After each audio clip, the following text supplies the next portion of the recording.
అంతేకాదు వీళ్ళు ఇలా కూర్చొని బోధిస్తుంటే హనుమంతుడు వీరాసనంలో ఉండేవాడు. వీరాసనం అంటే ఈ ఎడమకాలు ఇలా ముందుకు పెట్టి కుడికాలు లోపలికి పెట్టి ఇలా కూర్చుని ఉంటాడు. హనుమంతుడు ఆసనం అదే. ఎప్పుడైనా పక్కన గద అది పెడతారు. ఇలా ఎడమకాలు ముందుకు ఉంటుంది, ఈ కుడికాలు వెనక్కు ఉంటుంది, ఇలా కూర్చుని ఉంటాడు ఆయన.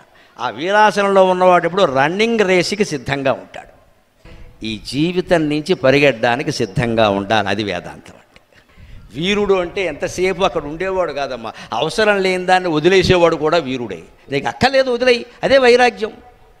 మనకు అక్కర్లేని ఒక కారు కొనుక్కోవాలి, మనం కొనుక్కోవడం ద్వారా ఒక కోరిక తీరుతుంది. మనకు అక్కర్లేదు అని నిర్ణయించుకుంటే తీరినట్టేనండి, మన కారుతో పనేం లేదు.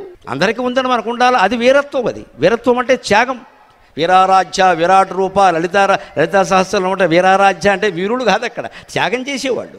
పైగా సైనికుడు వీరుడు, ఆయన త్యాగం చేస్తున్నాడు కదా, ప్రాణమే త్యాగం చేస్తున్నాడు. మనం వస్తువులు త్యాగం చేయలేమా? ఆ వస్తువులు త్యాగం చేసి జీవితం నుంచి విరమించుకోవడానికి సిద్ధంగా ఉండడమే వీరాసనం.